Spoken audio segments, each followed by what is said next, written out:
It's not over yet. Right now, we're seeing people where FlyQuest potentially can make a run for a first round bye. Things are getting crazy in the NA LCS. They've been crazy all split, and they aren't showing any signs of calming down here towards the end of the regular season. Certainly an extremely important game between these two teams, though, so we'll see what happens here in Champ Select. Aarstar banned by Optic, who are on the blue side for this game, and TSM on the red side will kick things off with an Aatrox ban. Yep, Aatrox pretty standard on that side, even at 8-15. But now the Rakan actually kind of swapping sides here, because you could first pick a Rakan, but remember, PoE busted out the Akali last week. Is that something they want to first pick again here with another week of practice behind it? Because I wasn't too excited by it the first time we saw the Akali, because it had come out pretty quickly once people had realized it was good. But now, with an extra week of practice, more solo queue under your belt, I want to see that. But, oh, they actually banned it themselves, saying they don't want to first pick it anymore. I feel like there's counters that have emerged. Funny that you mention it, because it has been something that in Academy, I've been casting that this week as well. Have seen it pop up quite a lot in series there. So certainly, you think of a player like either of these mid laners, really, they would be willing to play a new champion and an assassin, which they are both pretty proficient on. But like you said, it was banned away along with the Rakan. And now Kindred, another jungle ban for TSM with one more to go. Maybe Nocturne, yep, out Nocturne, of there. Zoe jumps to mind as something that you could pick here. But if the Fizz has emerged as a counter to it, you may stave away from it and just say, all right, the Fizz with the mini little guppy shark having AP buffs and stuff like that, let's not lock in something that's susceptible to it. And actually, we're going to calm things down. I think both these mid laners with pretty deep pockets as far as the champ pool goes, so no need to rush just yet. Is first pick Varus, therefore Arrow, certainly a champion he knows his way very well around. Yeah, champion that he actually had made it kind of a name for himself on back in the day. Varus and Ashe, right? Yeah, and a little bit of Jhin too, but remember, I've actually seen Varus be flex picked recently to even something like mid lane. If there's going to be anyone, it's going to be Power of Evil. Yeah, be Power of Evil. He's busted out those kind of awkward builds on even meta champions, but we'll see if it ends up being a champion that he could run in the mid lane here. Kind of a classic throwback for him, the EP Kog'Maw, the attack speed Orianna, on-hit Orianna, I guess is what I would call it. The TSM are just kind of drafting their jungle, and would this be, I like the Ashe. The Ashe has been, Ashe is always a champion that people don't always jump on top of it and go, oh, this is the best champion, but right now, I feel like what she does for the team is amazing, and back to comfort. That is surprising to me. It is. Maybe one too many coaches on stage there, but Ezreal is the pick there. Seems like a lot of talk about that pick. They do want to lock in a marksman for Sven, so they will take, I think, his most played champion, certainly of last spring, but maybe this summer as well. He has so many games on this champion. It is now. It's tied for it with Varus. Varus was off the table, so if he's just going down his tier list, then they can predict that one. And, yeah, the Bazillion locked in for power. Everybody was playing this over the week. I mean, Big also has played it in support for Optic as well. That's true. That's true. Optic have some flexibility that not very many teams have when taking a champion like Zilean. I actually really liked his Zilean support because it was pretty much everything. If you wanted a guide on Zilean support, you go watch that game because he did everything that you should be doing as the Zilean and pretty much not overplaying the situations either. I say this time and time again, Zilean is one of the most frustrating champions to play against when it's in the hands of somebody who is actually good at that champion. It takes a while. You have to kind of be like a semi-Zilean main, and that's why people don't jump on it immediately. People like Jensen remind everybody, oh, it can be meta, and then they have to put the time in on it to bring it back in. Yep, Jerkson often as well has a very good win rate on the champion in his career, but it is Camille here instead for Dokla, going to take his comfort pick back into top lane, and TSM one more pick here in phase one. Clock's running down, they will take Tahm Kench here for mid-lead.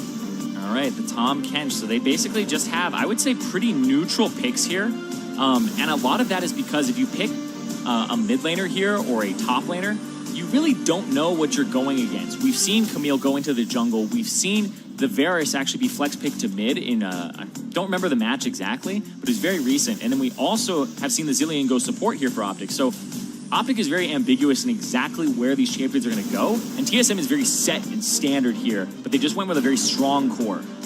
Also, now ban starting in phase two, and Fizz is the first ban actually here from TSM. Kind of indicative of the fact that they may pick a Zoe here if they get rid of a lot of the counters and say, we don't know what's going mid right now. It could be Varus and Zilean bottom, and you're just waiting to counter pick and kind of throw Bjergsen for a loop.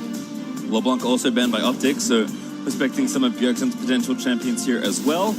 Ponza also knows his matchup, so if they want to sculpt something here with their second ban, they can, but I get the feeling they're going to go after another mid laner, and they do, in fact, ban Azir. This is actually really interesting because it feels like Optic already have TSM on the defensive in Champion Select, where these are potentially thrown away bans, because what if the Zilean is mid, but they have to cover that option here, and they can't go for supports, where Braum is still up. There's a lot of champions that you could be playing here for Big, but if he does flex the Zilean around, they want to make sure that Bjergsen, the player that they really want to play around here against PoE, is protected. And that's why we see 4 mid lane bans total here in the second phase. Yep, Syndra the last ban there, so we'll see what TSM pick up. That is one of the nice things about Flex Picks, though, Irene. You don't even have to decide until it's your turn to make your last few picks, so Optic can really hold this flexibility throughout this draft. As TSM thinking about a rise here, perhaps, in mid lane. It's so interesting because top lane, you would assume it's the Camille, so you would know what you're going up against there. And if they're saying it's potentially Camille jungle, they don't want to have Dokla have a counter pick, but that's so interesting that they would throw that away and give it to Bjergsen very quickly instead of seeing the entire composition, because Optic, the 4-5, this is where we get to know what the surprise is from Optic. There even is one. The surprise may be no surprise at all. That is also something that I think is actually great to consider, because the surprise is potentially that they aren't throwing Camille, right? Victor. There it is. All right, so Victor for Power of Evil. We'll see what the last pick is here. Expecting a jungler for Acadian, but like you mentioned, there's still flexibility there with the Camille. The TSM will get one counter pick, but there's Gragas. Still a little bit of uncertainty, though. Yeah, could go top, could go in the jungle. We've seen a lot of Predator Gragas recently to have these early ganks work out. The Electrocute is something that isn't nerfed on 8.15, it's nerfed on 8.16, but a lot of people are still picking up the, picking up the Predator regardless. Maybe GP here for Hornsa. I mean, TSM are saving top lane for last here, so... Yeah, I like the GP. The GP versus Camille matchup is GP favored early on, and then eventually the Camille is able to kind of win it. But it takes a lot of bravado from the Camille. You have to play up in the lane and use the hook shot and your passive appropriately. If you mess it up, it's way easier for the GP to win that lane. So I say Camille later outscales, but the burden of execution is on her in the early and mid parts of the game. But now TSM have a way to kind of affect Arrow and also affect Power of Evil with this ultimate and play to other lanes. Kind of an interesting spot to counterpick as well for TSM. It feels like very safe bot lane, just being self-sufficient. Pretty standard mid lane there for Bjergsen, maybe just wanting to farm it out against PoE, giving Hornsa a lot of agency, and Dokla on the other side, who is still the newest member of Optic this split. It's been up and down. It has been tough being a new player in the LCS, but so far he's done well, especially on Camille. He's done surprisingly well. They've been able to play around him, get his split push going. This game, more of the same here, playing to Dokla potentially, but they've thrown a lot of wrenches here into this Champions League for Optic, because they're throwing everything on the table. This is the no-holds-bar matchup here between TSM and Optic to see who potentially gets that playoff spot. Coaches will shake hands like that. Zubatune's like, hey, get off the stage, other guys. I just need to shake hands with Son. But this is gonna be a fun one. TSM versus Optic coming right up. This is the Empire. This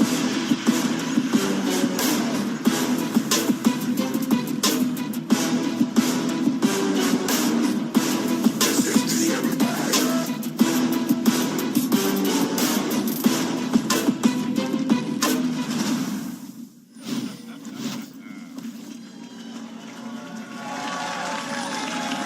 All right, teams are going to move out, back and forth. It is one game to rule them all, potentially, Zyrene. So close for those last few spots left in playoffs. I believe we're now with 3 spots only for the taking. And one of these two teams could be heartbroken, depending on the result of this game. Yep, 10 wins gets you into playoffs. 9 almost gets you there. So this one puts these two teams at 9, and it would definitely help Optic out more because they have the tiebreaker head-to-head. But TSM need to kind of counter the potential of Optic making it in off of that. It stands a really good chance if TSM win this one. So this is the kind of the one that I would say it hinges on. Bad enough to miss finals for the first time as an org would be even worse to miss playoffs and worlds as a result for the first time ever as an organization. So big stakes in this match, and it's only a best of 1. Both teams have shown a lot of improvement throughout the summer. Arrow looks like he took some early damage, but it's just going to go back and fix that at the fountain. Now let's talk about Optic for a second. They were near the bottom spots for so long, and the last split ended with no playoffs, no postseason. They could potentially get their first postseason here in the NA LCS, and that's great from Dokla. Getting that first one means he's going to hit level 2 off the first wave. I love that from Camille. It's kind of the double kick. Yep, also gets 10 gold as well, so not too bad. Looks Looks like red buff start here for Acadian, and same stuff for Greg. So opposite side jungle here is Venomithi already to the wave. And the other thing to consider as well about that ward not being there is you protect a scuttle. Something that a lot of people don't consider is you should be warding for your jungler early in those pixel brushes to make sure you can see where the other jungler is, which scuttle he goes for, especially if it's a jungle matchup where that jungler beats your jungler in a 1v1 or your nearby lane doesn't have priority. So I like that they get rid of that. It's going to cover that a little bit more in terms of Fog of War, and it's going to make Grig be more careful about where he's going to play. And you can see Acadian going to go straight for that, knowing that he's got cover here. Yep, like I said, had that ward that Joker took down. There's also a ward there as well that Optic have placed. So opposite side Crab is in vision for TSM. Looks like Grig is stopping off by a camp just for now. Yep, and Acadian is going to get spotted from the second ward that they placed down, because that one comes from Haunter, but it means he won't have one in the near future. Whereas you can see both Acadian and Dokla still have their trinkets available. Grig also warded late, so checking out that right-hand side, making sure Grig is well covered. As well, check in with the top side matchup. Certainly, based on how the draft fell out, a lot of potential impact early here, depending on who starts to win out. Yeah, and this is one of those matchups where GP, you take the grasp just so you can Q harass. And since you're both melee champions, you just kind of hit the ones that are near you, and then you go for the Q harass. And Camille, it's kind of on her to walk up and trade with a W, trade with a Q. And Acadian, I don't think he's looking at his screen. He would have seen the ward die there and know that he was spotted. He walks right through. Yeah, almost had the timing perfect there, but instead going to reward and look to take the Krug camp away. Grig, though, has a bit of advanced info, so who's already started on that path, halfway through the camp or so. Yeah, and they're doing a good job pressuring bottom side here. You see TSM already getting a decent amount in terms of push and advantage over Big and Arrow. And Sven, you know, this Ezreal is something that in Champions Select we talked about a little bit as being a surprising pick, but for Sven, it's one where it's comfort for him. And they're going to go give him a level 3. And Zillion passive. Looked at that by Dopa. Passive procs. Once I can't quite get too much traded back with the Q. Yeah, you always have to go in when the passive shield is up. That's the thing with this matchup is the Camille. You hook shot in and then go for that whenever you have like the little red dot on the person. Because when you don't do that and you aren't trading aggressively and your hook shot's on cooldown, you're going to be eating Qs. So you kind of have to trade to make the matchup even. If you are passive in it, you're just going to lose. So, on the same note, certainly expecting not a whole lot of action here in the mid lane. Looks like Aerie this time for Power of Evil. Standard phase rush plus inspiration for both there on Bjergsen's side, who's already gone back for an early Dark Seal. But given that he also has the cookies coming through, actually, so does Power of Evil. Expecting just a lot of farming back and forth. So again, look to mainly top lane and junglers to get any early action started. It's funny though, because Power of Evil, he's very commanding about what to do around his lane. He's very exact and precise about how to play around him. It's one of the things that I've talked to people who play with PoE. They say it's actually really easy because he tells you exactly what to do. He's the guy who's saying, all right, go in 2 seconds, right? Basically counting down on what he's going to do, what you can do. Basically plays your champion for you a bit. Devour. Going to spin him out into a Sven Q, perhaps. Big. Going to speed himself up and try and walk away. Sven wants to grab it. Big forced to flash away there. And Big, actually, interesting choice there. No Aerie or anything like that. It's kind of the Guardian to protect. He's actually gone quite defensive here. He even went for the coin start because it's the one that actually statistically gets you there fastest to the 500. And it looks like they weren't going to be aggressive here. So it's kind of, I feel what they did in Champions Select was say, Acadian's going to be playing to top and mid. He's not going to be playing too much to bottom side. And that's because they have a split pusher. Protect your split pusher early, get Dokla online, give him wards, give him all of the attention. And they're kind of seeding bottom lane here with their builds and showing that they aren't going to be aggressive with the Varus and the Zillion. Yeah, Sven's actually massively far ahead on what kind of looks on paper to be a pretty passive 2v2 matchup, but he's already 20 CS ahead, and it's not getting much better for Arrow either, who's actually forced to back away now. And because he backs away and they put that pressure down, Grig's going to go on the Infernal Drake, use the pressure that's on the bottom side, and this is using the priority that your lanes have and having them play to you. DP back from Arrow means he doesn't miss too many CS, but spotted on a ward by Acadian. Still, that Drake pressure is nice. Looks like Bjergsen going to play far right-hand side with his team on that Drake. Easy pick up there, 6 minutes in, and TSM get the first Drake, and it's a good one. Yeah, the good ward setting that up. They've been able to track Acadian. They know where he's going to go because they control the bottom half of the map. As a jungler, you get kind of corralled into going to one side of the map. Granted, it's the one he wants to go to, but he's not able to find avenues in, both in top and mid. He's been spotted and walking basically on all this vision that they have. So both top laners have also burnt their TPs for the kind of early 1200 gold item. Tiamat done for Dokla, Sheen done for Haunter, although he does have to be careful of a potential gank. Acadian did just finish off the Krug. Oh, he just showed himself, and that's going to be kind of the key here. Acadian's going to go. Haunter has a flash, he's going to have to burn it. Body slam connects, hook shot incoming. Haunter is going to flash out of the way. Does survive, but has to burn the summoner. Yeah, this does mean that Dokla's going to have to clear the wave out. Has the Tiamat to do so and give himself some priority. But Grig, interesting, he's not going to go for his red buff or anything like that. He's just going immediately for topside control, which will pull Acadian back to the top side to give Dokla vision again. Because Dokla wants to pressure in this matchup that he's slightly winning, and there's no flash on the GP. But it means that Acadian's going to have to abandon his bottom side, make them kind of suffer for a bit, or he's going to have to go get his red and say, well, Dokla, I'm sorry. Yeah, you can see Grig picked up his red, covers for the regank. Bjergsen not quite going to get stunned up there by Gravity Field. With the tier completed, actually doing pretty okay in the matchup. Kiwi, though, also upgraded his Hex Core, so first early item power points are here. Yep, you can see Grig's actually going topside here, kind of babysitting Haunter, making sure that he's not going to get ganked, making sure that he can push up and clear the wave out. And Acadian was just hanging out in the mid. And because nothing else has really happened here, he's just going to go cycle his jungle on the bottom side. And it's not too surprising that TSM drafting pretty safe. All things considered, happy to play a relatively slow game, but I feel like Optic have played that style pretty well all season also. This is really the tipping point that I didn't expect to happen, though. Optic being this far behind in the laning phase is a testament to, honestly, Sven and Mithy's strength as a duo, despite having very defensive champions. Yeah, it's also the cover that they're getting. If you can track Acadian, when you have a lane, this is kind of how it works in pro play versus solo queue. Solo queue, everybody will have almost no regard and forget that junglers exist. When you are in professional play and you can see the enemy jungler on the opposite side of the map, even if you have a losing matchup, you just push really hard and make them think your jungler's there and call that kind of, or make a bluff and throw it down. So that's kind of what TSM has been doing, is constantly pressuring, because they've been spotting Acadian on the top side, and that's given them a CS advantage. It's given them opportunities to use abilities. So if you use some abilities, like if you double bomb, that's when the jungler comes out of nowhere if you don't have the appropriate vision. So Optic playing really safe, but TSM playing aggressive, because they've been spotting Acadian and tracking it. Yeah, again, Grig does a nice job tracking Acadian, does spot him with the Scry's Bloom. Will contest with his Crab Smite to Acadian. He's going to pick up the Shrine, but Grig gets a control ward at least. Gets the control ward, spot him out. Now they're both on the bottom side of the map, but this is where Acadian has to cycle his top side still. And he has to kind of cover for Bjergsen, roam warping to the bot side. But diving, I would say diving a Zillion, it always feels bad, man. It's really hard to do. Double bombs for the stuns. He clears the minion wave out. And then he will also just revive somebody.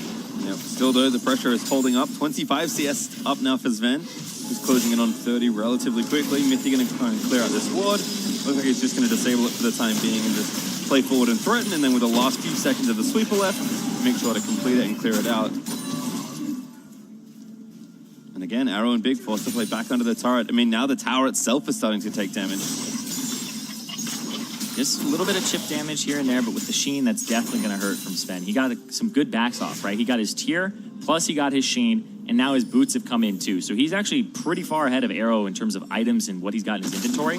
A lot of the times the Ezreals feel awful because they just have a tier versus a pickaxe or a Vamp Scepter, but here he was able to get the Sheen on top of this. So you're kind of going, Arrow got an early back off, or was forced back, remember the one that we saw? And Sven got to stay in lane, keep the pressure up, and then eventually back and get kind of all these big ticket items. Looks like some of that top attention is kind of turned off, and thanks to Acadian's early presence, Dokla is ahead.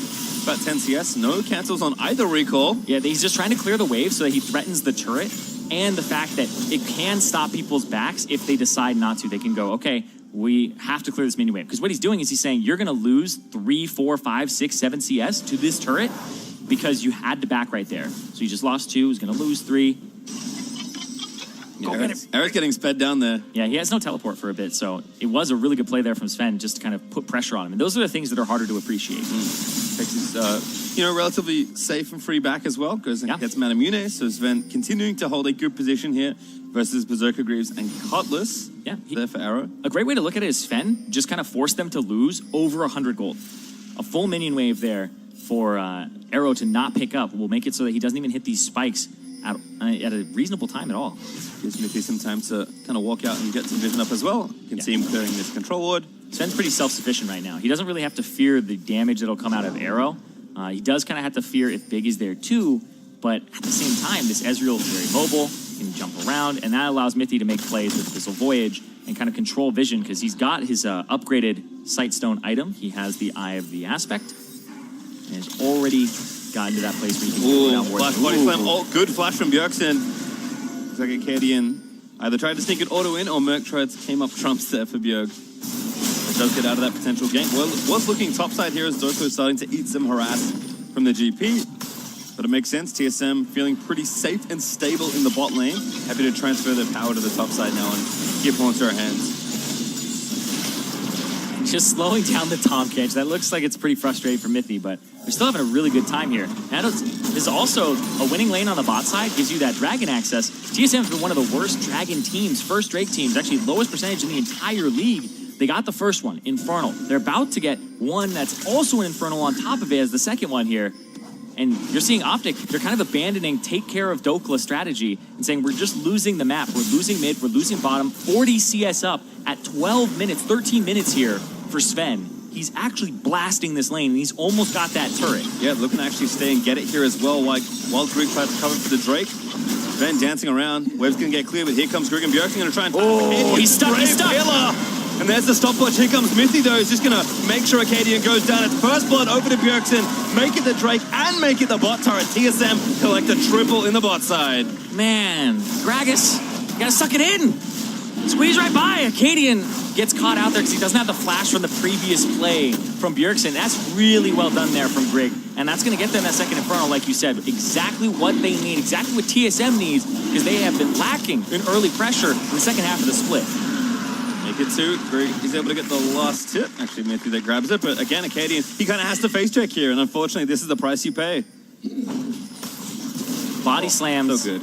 To get out of the range of the E root from Bjergsen. Because otherwise he's going to eat the E root from him, and then he's going to get pillared and knocked back a little bit. So he blows it early to try and avoid that, but ends up right on the pillar. Yep. TSM also committed both Abyssal Voyage and Gangplank ult to make sure that kill happened. So I think kind of no matter what happened, Acadian was going to die. Yeah. Also committed the stopwatch to it too, which I believe he bought that. I'm not 100% sure on. I'll go check, but I don't remember him starting with it. Oh, he did actually have it. Okay, perfect. Yeah, because he bought like a monocrystal and then he didn't want it. So I was like, oh, did he sell it for that and get that? But looks like he just used the rune.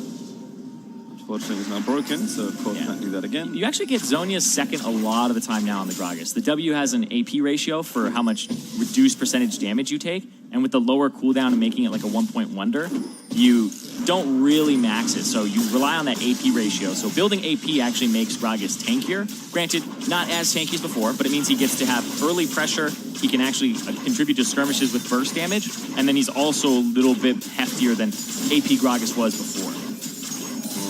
As we kind of check back in with the map, TSM have forced a swap now. Grig actually here to the top lane, which is the 2v2. Big not going to get slowed. He dances around the pillar, but actually going to eat that first chomp and be forced to speed himself up again. Save for that burning a summoner, but it does seem like TSM are trying to make sure the map is bare of objectives. Going to try and fight for this Rift Tower, but Crab looking to go over to Acadian. Should be able to take this one down without Grig's interference, as Bjergsen is dealing with minions in the mid lane.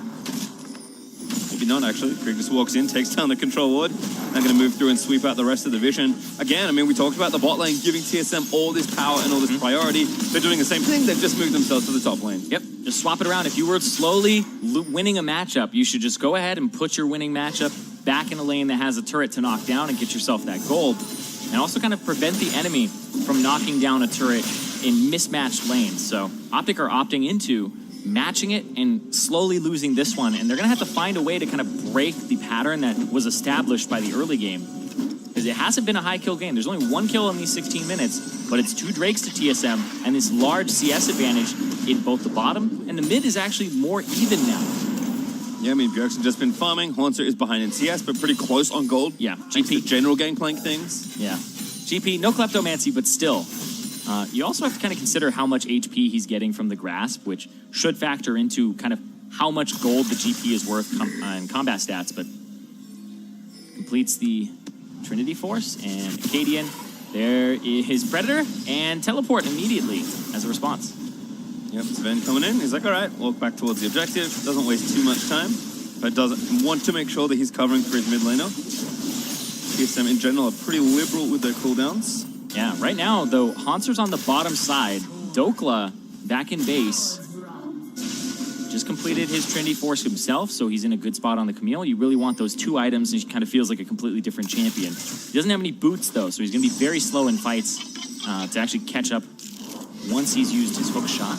Well, it's actually walking mid for now as well. I think TSM are trying to more fully contest for this Rift Herald. Going to move down. 2 sweepers here between Grig and Mythy. Actually, blue buff contest also going to be a thing. Grig, though, maybe a little too far forward. But the Rift Herald back in to step forward just a touch. And Mythy going to devour him out of the gravity field. That was some cold ones on the rocks there. What happened? That was apparently too far away. Just in the terrain instead, and Grig did not get knocked into the team. It looked like Mythy was potentially like going to eat him and prevent it, but didn't even get that opportunity. But here, hold on. Rift Herald, wait, go over, I think.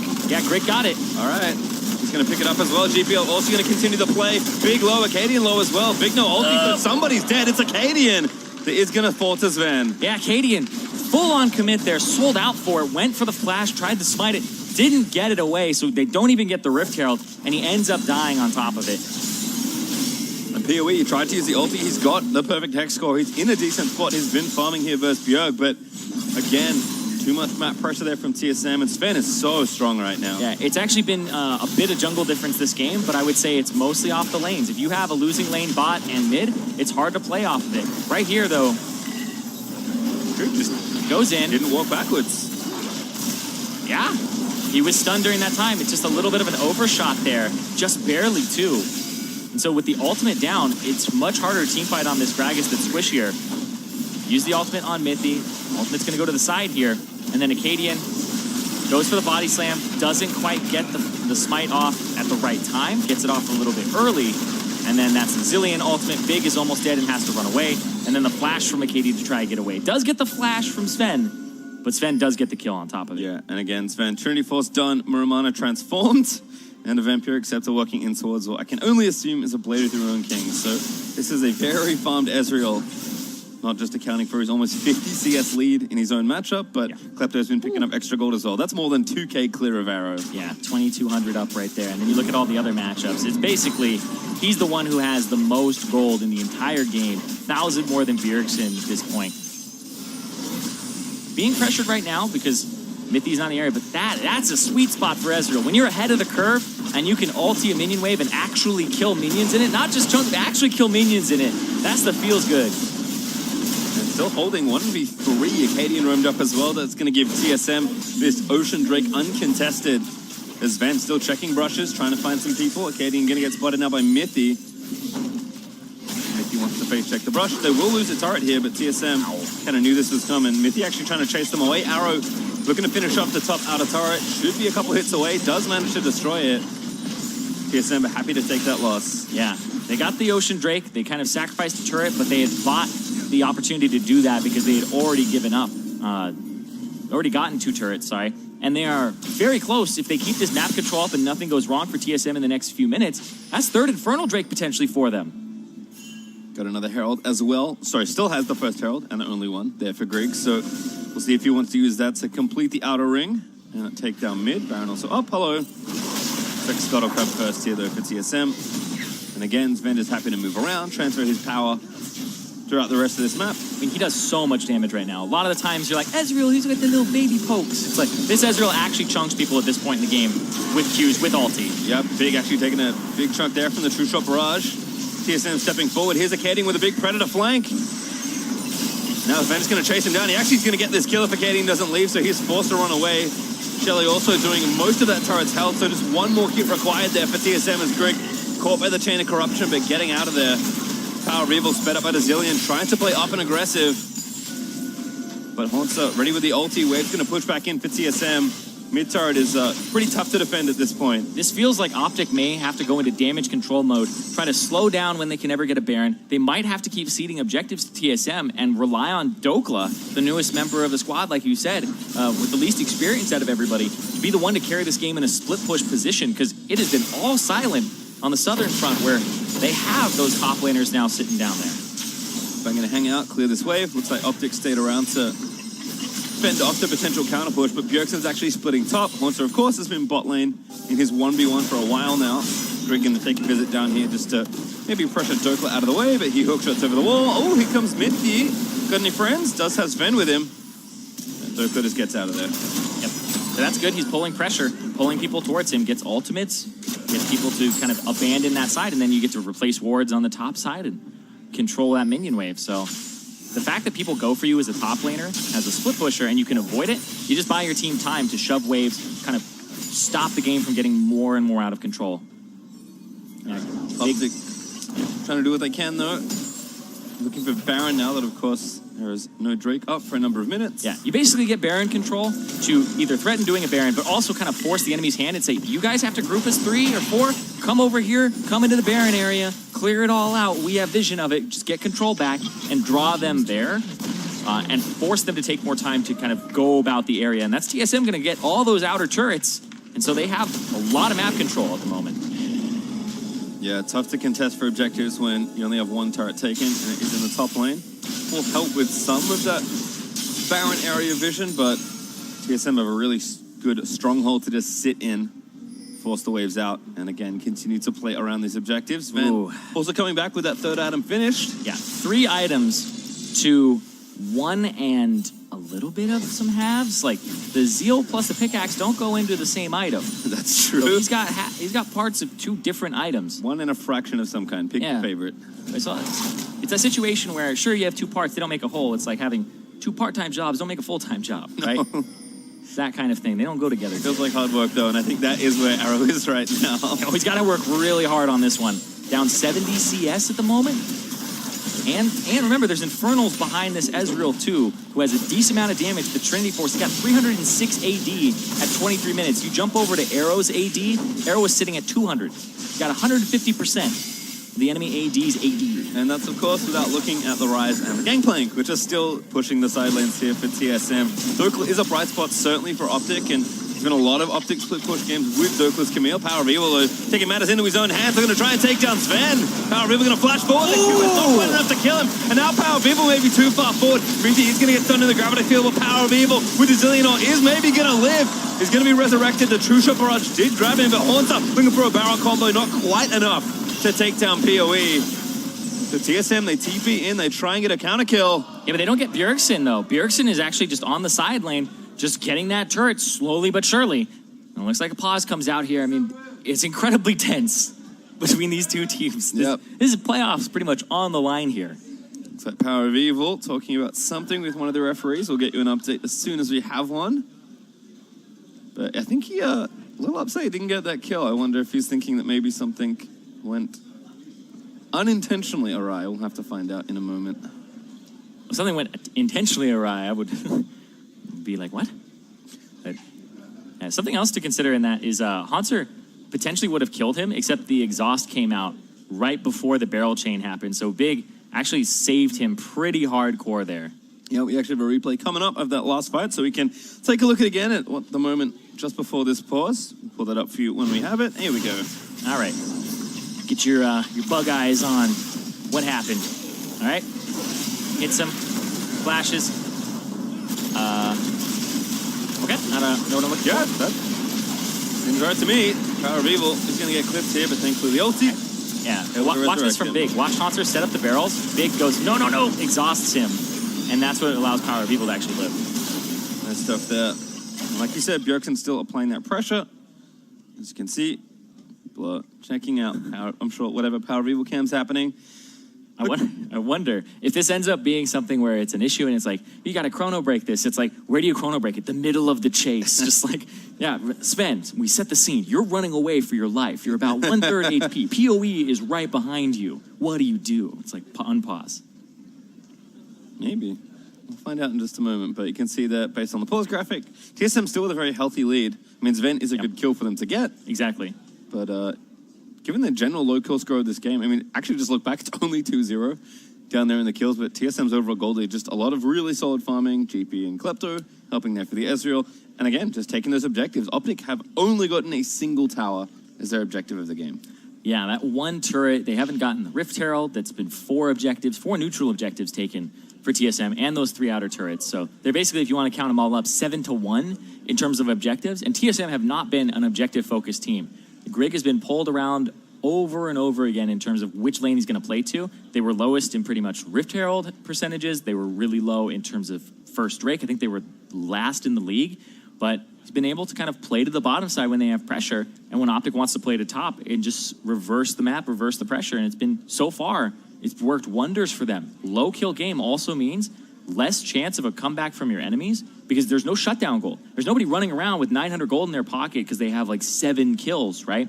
So you kill Sven, he's got 1 kill. He doesn't even have a shutdown to his name. It's all this CS that he has accrued, and then those stats from the Drake and the gold from the turrets. Yeah, as you can see, there's some lag investigations happening. Power Real said after he flashed, he'd experienced some lag in the fight. So, of course, we'll have people checking that out. To your point, though, I do like that. I think TSM have just kind of played a bit more simply. Yeah, let's look for the lag. The moment he lags, because what he wants to do is he wants to Q auto right here, but he can't. I don't know if that would have helped him out a whole bunch, but if he lagged, he lagged. True. Obviously, something we'll take a look at. Yeah, because you don't want to lag again on LAN. I mean, sometimes it does cause like loss of frames and stuff. So. Oh yeah, we've had some stuff happen this summer, Irene. Don't you worry. We've had flies in keyboards, actual bugs on stage. Yeah. I still can't believe that one. Had water spilled across the keyboards of top laners all across the league. That's true. Sippy cups need to be in order. Actually, for players. If you have a look, it seems like there's at least a Katie, and you can see one right there. But those are the ones you know. Much safer. Are those the ones you can't knock over? Don't try it. I'm sure there's a way. Do it. Somebody do it. Try it. I think it's the one that like gets back up if you knock it over. It's just like, oh. Maybe you can't knock it over. It has like a weight or something. I don't even know. Where's Haunce's desk? Is that should act? He has a regular water bottle. Everyone panic. Oh god. Yeah, that's not safe. It's not at all. But I think again, like if you're right in that TSM have not really been playing much around objectives this play. I think Grig has felt like pressure to play to such strong laners. Bjork is very commanding as a mid laner, both as far as his like communication goes, but also in his play. Hauncer is often best on carry style champions, even though he can play tanks very proficiently. So I think just again playing more simply, stabilizing these lanes, picking very safe and standard stuff, and they're just playing the map more fully. It just feels like TSM have at least picked a game plan that's much more cohesive for the 5 of them, and so far it's working out to a pretty strong gold lead and a massive objective lead. Yeah, the objective lead is the huge one here because when you're a jungler and you're getting pulled around to all these different lanes that kind of want your attention, you end up going almost nowhere, and it's like all 3 lanes want me. It's like I'm warding over here. They're like, come over here. So you don't actually get to play to one side of the map. But Grig actually was able to kind of do a little bit of everything this game because they were tracking Acadian, and because of that, mid looks like everything was resolved, and Bjergsen's going to get that turret. Yep, so that's now the first tier 2 turret taken by TSM. Hauncer trying to steal a red buff away here. He's got Grig behind him. Does go over to Dokla. Pretty good recipient of the buff. And Dokla's actually, I wonder if this is a Sterix next or if he's going for Tiamat into Titanic Hydra, because that's more indicative of a team fighting build. If you're going for full-on split push, you go for the Ravenous Hydra, just to go trade and then make sure, because he doesn't really have any sustain on the gangplank besides the orange, that you can just out-sustain him and over time whittle him down and get him away from his turrets, force it back, and then get the objective. But if this is Titanic, I assume it would be Sterix, and you'll still go Ravenous, but if it is Titanic, you'll look out for more team fights from Optic and Dokla collapsing. You see TSM still holding a lot of strength around the map. Sven has a decent amount of gold to spend, and he's 3,000 gold ahead of Arrow. Yeah, and Arrow is at 1,300 gold. I don't think he's that close to even getting the Rage Blade or getting a Rune Hurricane. I would say going there. Yeah, he's pretty close to a Hurricane actually. I think you can almost buy it. But the Rage Blade is really what you want in this situation is the Varus. Baron check here for TSM. They do spot Acadian. I'm going to get it. Grumpy. They're trying to take the Infernal, so Optic are like trying to force TSM back over, but they calmly take the Drake. They've got triple Infernal now in this comp, and TSM have more than enough time to go back over and get Optic off that Baron. And to be fair, it was a pretty half-hearted attempt anyway. Yeah, it was one where I was like, maybe we can just like tap it a little bit, throw down the idea. Maybe they'll panic. Yeah, and then it was a control ward over the wall from Mithy, so immediately it was just spotted out again. But now they have control, like you said. And I actually think with a Blade of the Ruined King, they can actually do this fairly quickly once they get rid of all the vision. There is no super quickly anything for TSM. Ah. They'll play it nice and calmly. You had to say it, Tasty. Hey, It's true, though. if it's a style that is going to get them to playoffs, that's the style they should be playing. Yeah. TSM have looked a lot more controlled in some of their last few games. This one is no exception. And I mean, again, with only 2 kills in this game, TSM are up almost 7,000 gold. And that doesn't account for the 4 drakes they've taken, 3 of which are Infernal to get those stats up even higher. Yeah, it's 3,000 for Sven alone in terms of his matchup, just winning that. And then, caught, but QSS just purchased. Goodbye there for Zern. Still only has his free boots, has not upgraded them yet, but doesn't seem to need them. As an attempt from Optic is nice, but again, Sven is too far ahead of the curve. That early QSS, given that he went 3 offensive items first, just means that Optic's kind of chances to do much, again, still lie in, I think, this man's hands. See if Zerka can get the sideline pressure going, but pretty hard when you don't have that many turrets. Arrow is going for BF Sword into IE. So I guess this is the crit Varus. It's just very slow to get there. It's gonna be a while. If Optic win this, it's gonna be off of a long. It's funny to say that, given that we're almost 28 minutes into this game, but I think Optic know that their mid-game chances pretty low at this point. It's the long haul. You gotta wait for the Ezreal to fall off, for the Varus to scale up, for the gold lead to matter less and less. But TSM, like you said, there's no such thing as doing something quickly for TSM here. They're usually pretty methodical, and I would say overly methodical sometimes, risk averse as well. And so there's a lot of opportunities to make your own plays. Even things like getting the scuttle on the Baron side. They see they don't want to go for it. They just think maybe they're here. But trying to counter the split push, Bjergsen is also off on this side. It's a good lane to attack. Yeah, Just waiting. bring both your teleports to the split pusher and keep him under wraps. And this will be a test for Dokla, kind of, because if they're putting pressure on Dokla, it's how well he can play around his team. It's how well he can actually ask for pressure, and how well they can react, too. They get the scuttle, but I think they trade the turret for it. Yeah, Haunter actually just face tanking it. One more auto. Bjergsen does finish it off. And that's another tier 2 turret for TSM. But what are you going to do, Optic? Haunter and Bjergsen are both down here, and they haven't made any real moves on the top half of that. Sure, if they got the scuttle crab, they're warding it up. But now, the other part of the squad from TSM, 3 basically pushing in 3 versus what they would assume would be 4 on the top side, and they just get control right back. Yep, Scuttle Throne still there, but TSM take the rest of the wards out. Little timeout in relatively short order. TSM can continue playing with their globals. Dokla trying to get a stun down. Here's Mithy instantly reacting as TSM going to try and turn the play around. So Optic back off.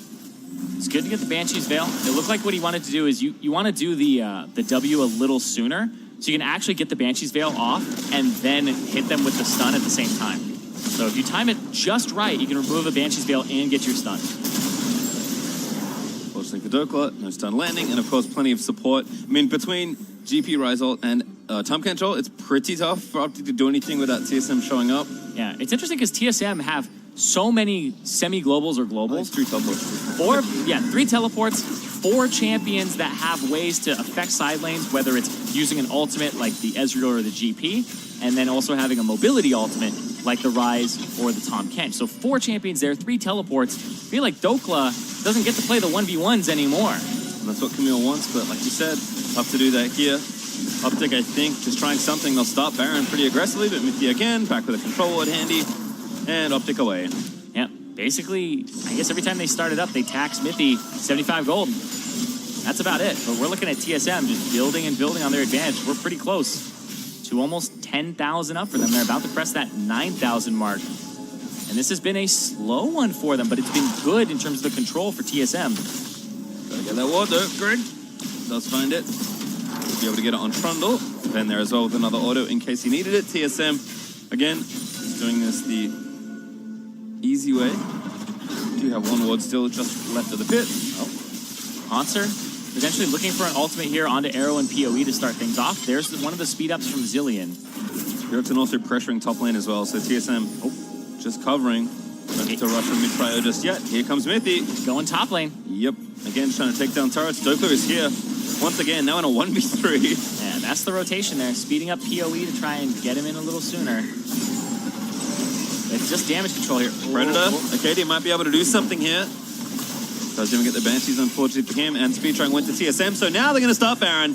Realm Warp over, TSM again, just running Optic in circles across the rift. Yep, Dokla's backing to potentially TP in. They saw that. There's the ward right there. Oh, that ward's rough. TSM couldn't quite sweep it. Mithy Optic might collapse. Mithy, we're going to go down. The Grey Hub does kick in. Dokla just evaporates as Bjergsen able to take him down. Power of Evil going to be the next one, but the Zillion will save him. Acadian, though, needs to stay alive. Sven, ready. Haunter, flash forward, able to grab the kill. That's two from Optic dead, and TSM back to Baron. They just got completely annihilated. Dokla comes in. It's magic crit for almost 800 by Bjergsen, and then that's pretty much the fight. It looked like they had Mithy. The cleanse comes out. He gets to safety eventually with the locket behind him, and that's TSM using the gold lead that they had accrued, basically cashing in on the investments. Not even rushing. Krieg went back, and now they walk back to the objective. As we'll see this start again. Bjergsen roll mobs over. This is a classic Bjergsen Rise move. Yeah, they see it in broad daylight, and then they run up PoE, throwing down the W. I can't believe Mithy actually makes it out of that. That last pulse looked like it was going to go off. He gets the gray health off, and Dokla gets stopped before he can even E, and then second E to a wall. They were ready to stop him and make sure that he can't get that hook shot off. And Baron did go over, as you can see. All five from TSM wearing the purple buff, and Krieg back down to the Ocean Drake to make it full-on big monsters here for TSM. Optic haven't got a single objective outside of that turret. It has been incredibly rough for Optic here, but TSM are showing that they've changed their ways of the mid-season through. Again, playing slower, playing more consistently, but when they have to force a play, they are willing to do something. And now Drake number 5 goes over to TSM. They'll grab Ocean number 2. Yeah, that's the full house of Drakes. And hold on. Dokla again, looking for someone. Gonna ult onto Griggs. Going to be pushed out of the zone. Mithy, though, devours him out. Cane of Corruption going to miss as well. There's the ult from GP as Sven just diving back in. 1Q almost took off Power of Evil's health bar. I mean, they're getting pretty much 1-3-1 across the map, and they engaged on the 3-man, and they don't win it. They actually are running, and they have to recover. They're going to start losing turrets on the side here. Yeah, and Bjergsen's Death Cap doing so much damage in the side lane. Inhibitor turret in top will fall. Haunter going to make short work of the bot side as well. Baron's so powerful when they're pushing all 3 lanes like this, as TSM will crash down mid inhib. That's basically those 3 inhib turrets dead almost simultaneously. Yep, split pushing against the team that has been using split push to get to this point in the standings. Optic, they are just getting pulled apart, about to lose all 3 inhibitors at the same time. It seems like there's no way out here for Optic. They're going to have to fight. They'll look bot side, but again, stop down. TSM, look forward, look for Dokla. His Zillion ulted. And now Bjergsen's just going to roam over and try and finish off the kill. Acadian low, Dokla left for dead. He's going to be taken down by Haunter. Arrow, the next one forced to fight as Greek in a chase, and Trump forward for the kill. Big blown up by Bjergsen. Mithy forward on the Power of Evil. And TSM, they'll just get everything. They're going to try and get the ace, the turrets, and the Nexus all in one fell swoop. TSM keeping them playoffs hopes alive. A much needed victory for them, not just for morale, but for the standings, putting themselves one step closer to proving the doubters wrong and making playoffs again. An avalanche seems like it rolled through Optic space at the end there. Yeah, the green wall is not standing right now. No, not after that assault. The players will shake hands. 9 wins now for TSM. We're getting close to the magic number. We'll have 1 game left to play tomorrow, and no matter what happens, there's going to be a lot to look for in these results in our last 2 days. TSM can, even if they lose their next matchup, if Optic wins, that'd be a 9-9 tiebreaker, where they're both 1-1 now. So evening up that head-to-head is very important too.